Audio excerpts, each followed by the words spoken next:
How to fix iPhone green screen problem on iOS 18. Let's get started. First up, try a forced restart. Quickly press and release the volume up button, then quickly press and release the volume down button. Press and hold on the side button until the Apple logo appears. This trick can clear out minor glitches that might be causing the green screen. If the problem persists, don't worry, we have more solutions. Sometimes display issues are simply a matter of settings. So navigate to the option of settings. Scroll down, head over to the option Display and Brightness. Make sure you have enabled for the option True Tone and Auto Brightness. These settings can sometimes solve the issue instantly. Keeping your eyes updated is essential. You can head back. Now navigate to the option General. Head over to the option Software Update. If any updates are available, just update your phone software to its latest version.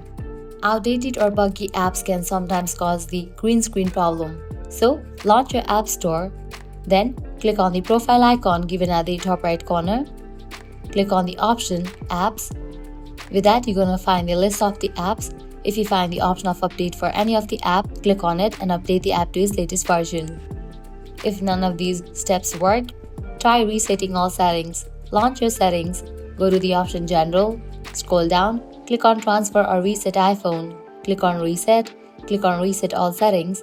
Now enter your phone's passcode over here and continue with the process. Follow the steps and that green screen should be a thing of the past. If you are still facing issues, consider visiting an Apple Store authorized service center for help. Thanks for watching.